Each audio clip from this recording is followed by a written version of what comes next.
امکان نمبر 1 کیا ہے؟ ابھی عالم اسلام کا ایک سالڈ بلاک ہے جو یہودی ورلڈ آرڈر کی نگاہوں میں کھٹک رہا ہے. میں کھٹکتا ہوں دل یزداں میں کانٹے کی طرح. اگرچہ ان کی اسٹریٹجی کیا ہے؟ ایک ایک کر کے ان کے حصے بکھرے کر کے تیا پانچا کرو. ابھی وہ بلاک کون سا ہے؟ ایران ہے، افغانستان ہے، پاکستان ہے اور روسی ترکستان سے آزاد ہونے والی جو ریاستیں ہیں، یہ ایک سالڈ بلاک ہے. یہ عجمی مسلمان عربی نہیں، عربی گئے، یہ نوٹ کر لیجئے. اس لیے کہ عربوں کو اللہ نے فضیلت دی تھی، محمد ان میں سے تھے صلی اللہ علیہ وسلم، یہ رتبہ بلند ملا جن کو مل گیا. لیکن ساتھ ہی اللہ نے دھمکی بھی دے دی تھی سورہ محمد میں، ان تتولوا یستبدل قوما غیرکم، اگر تم پیٹھ دکھا دو گے اس مشن کو جو ہم نے تمہارے حوالے کیا ہے، تمہیں ہٹائیں گے، کسی اور کو لے آئیں گے. اور یہ بات ہو چکی ہے 13ویں صدی عیسوی میں. 1258 میں جب سقوط بغداد ہوا ہے، عربوں کے ہاتھ سے عالم اسلام کی قیادت چھین لی گئی، معزول کر دیا گیا. اس کے بعد قیادت کن کے ہاتھوں میں آئی؟ ترکوں کے ہاتھ میں. ترکان تیموری ہندوستان میں، ترکان صفوی ایران میں، ترکان سلجوقی مڈل ایسٹ میں، اور ترکان عثمانی کا تو کہنا ہی کیا ہے.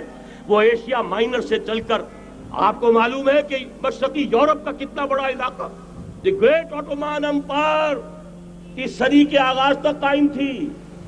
اس صدی میں عجیب عجیب معجزے ہوئے ہیں. گریٹ آٹومان امپائر جو 3 بر اعظموں پر محیط، نام و نشان ختم. The great U S S R, نام و نشان ختم. اب تو روس صاحب ایک ملک کی حیثیت سے رہ گئے. یہ اس صدی میں 2 اور وقت نہیں ہے میں اور آپ کو کیا بتاؤں. اس صدی میں تو بڑے بڑے عجیب عجوبے ہوئے ہیں. بڑی بڑی 2 عظیم جنگیں ہو چکی ہیں، تیسری جو ہے سر پر کھڑی ہے، دور نہیں ہے، جس کو حدیث میں کہا گیا ہے الملحمۃ العظمی، تاریخ انسانی کی عظیم ترین جنگ، اور وہی صلیبی جنگ جس کا آغاز بوسنیا سے ہو چکا ہے. بہرحال اس وقت جو میں کہہ رہا تھا، ورنہ میرے پاس تو یعنی یہ کہ درد دل کہنے کے لیے وقت نہیں ہے، مجھے اپنی بات کو محدود کرنا پڑ رہا ہے. لیکن میں اب آ رہا ہوں اصل موضوع کی طرف، کہ ایک امکان تو یہ ہے کہ اس بلاک میں اسلام کا احیاء ہو،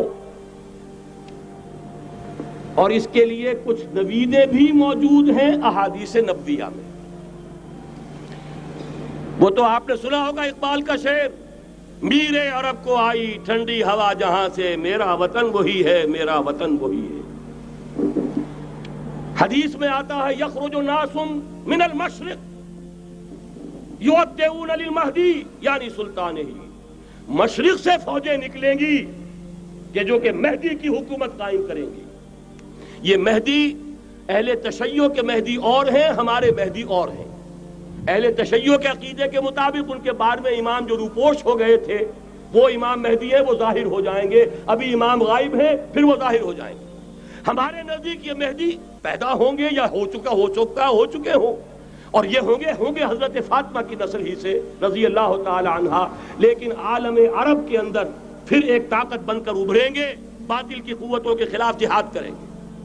لیکن ان کو مدد آئے گی 2 طرف سے. ایک زمینی مدد آئے گی مشرق سے، ایک آسمانی مدد آئے گی. عیسیٰ ابن مریم کا نزول، حضرت مسیح علیہ السلام جو زندہ آسمان پر اٹھائے گئے تھے نازل ہوں گے.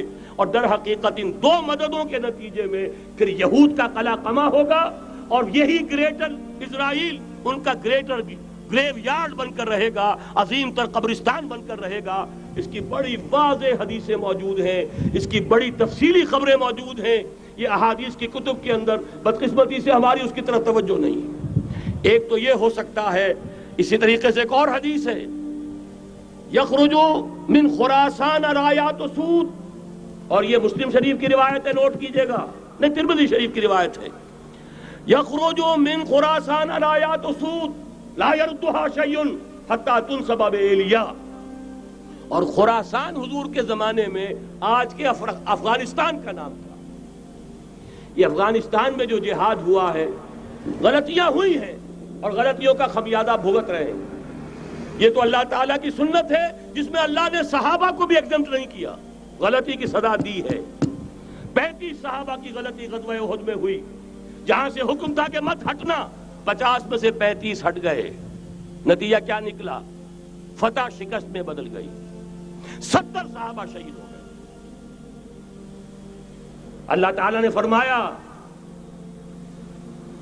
وَلَقَدْ صَدَقَكُمُ اللَّهُ وَعْدَهُ إِذْ تَحُسُّونَهُم بِإِذْنِهِ حَتَّىٰ إِذَا فَشِلْتُمْ وَتَنَازَعْتُمْ فِي الْأَمْرِ وَعَصَيْتُمْ مِن بَعْدِ مَا أَرَاكُم مَّا تُحِبُّونَ۔ مسلمانوں، ہم سے گلہ نہیں کر سکتے، ہم نے اپنا وعدہ سچا کر دکھا دیا تھا جبکہ تم انہیں گاجر مولی کی طرح کاٹ رہے تھے، لیکن جب تم ڈھیلے پڑ گئے، تم نے ڈسپلن کو توڑا، تم نے اختلاف کیا تو سزا دیا۔ تو اگر صحابہ کرام رضوان اللہ تعالی علیہم اجمعین خیر الناس بعد الانبیاء، پوری نوع انسانی کے اندر انبیاء کے بعد بلند ترین انسان، اگر ان کی بھی غلطی کا خمیازہ جو ہے اللہ نے چکھایا، کیوں چکھایا؟ ضروری تھا، آئندہ کے لیے سبق ہو جائے۔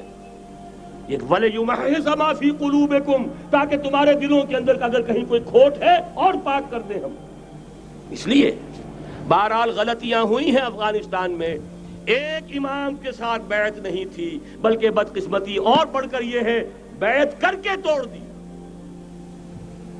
عبد الرسول سیاف صاحب کے ہاتھ پر ہمارے پاکستان کے 7 گروپ جو تھے، انہوں نے عین حرم میں بیٹھ کر بیعت کی اور پاکستان آ کر بیعت توڑ دی۔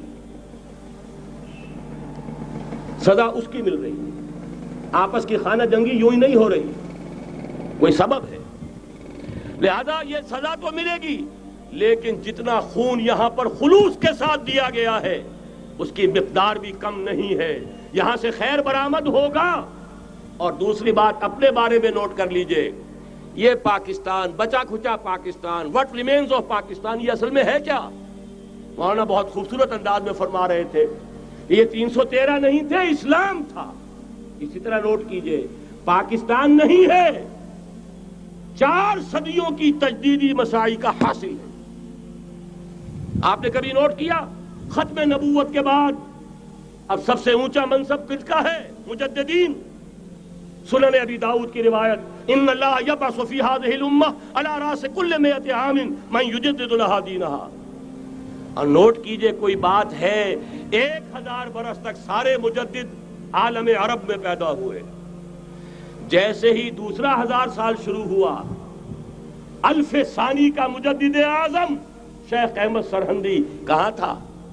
صنم خانہ ہند میں حاضر ہوا۔ میں شیخ مجدد کی لحد پر، وہ خاک کے ہے زیر فلک مطلع انوار، گردن نہ جھکی جس کی جہانگیر کے آگے، جس کے نفس گرم سے ہے گرمی اعراض وہ۔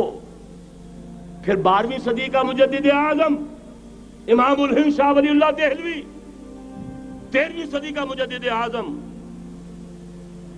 سید احمد بریلوی، اس کے خون کا امین اور اس کے ساتھ کے شہداء کے خون کا امین، ان کے جسموں کا امین آپ کا خطہ ہزارہ، آپ کا خطہ سوات، اس میں ان کی جانیں ہیں جو دی گئی ہیں۔ اور وہ نہایت میں آپ سے عرض کر دوں، دور صحابہ کے بعد اتنا خالص اسلامی جہاد پوری مسلمان تاریخ میں نہیں ملے گا جتنا وہ تحریک شہیدین کا تھا۔ 14ویں صدی ہجری میں شیخ الہند جیسا مجاہد اعظم کہ انگریز نے گرفتار کر کے قید بھی کیا ہے، تو کہاں ہندوستان میں نہیں، کہاں؟ جزیرہ سائرس، کیا نام تھا؟ مالٹا، جزیرہ مالٹا بحر روم میں۔ اقبال کے نفس سے ہے لالے کی آگ تیز، ایسے غزل سرا کو چمن سے نکال دو۔ کہیں ہندوستان کی کسی جیل میں ہوا تو شاید اس کے نفس کی گرمی ہی سے کوئی حرارت پیدا ہو جائے۔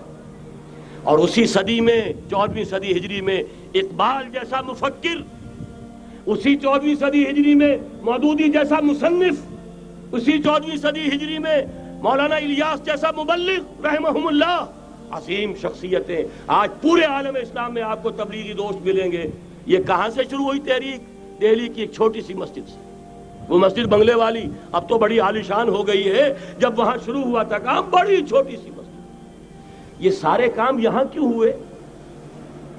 پورا عالم اسلام آزاد ہوا، کہیں نعرہ اسلام کا نہیں لگا، کہیں عرب قومیت پر، کہیں کسی اور عصبیت پر تحریکیں چلی ہیں، صرف تحریک پاکستان تھی کہ پاکستان کا مطلب کیا؟ لا الہ الا اللہ۔ کوئی سبب ہے کہ یہاں قرارداد مقاصد پاس ہوئی، حاکمیت اللہ کی ہے، کہ اکبر نام لیتا ہے خدا کا اس زمانے میں، یہ سارا ماضی سامنے رکھیے اور حضور کی دی ہوئی پیشن گوئیوں کا مستقبل سامنے رکھیے، ان دونوں سے ثابت ہوتا ہے اس خطہ ارضی سے کچھ ہونا ہے۔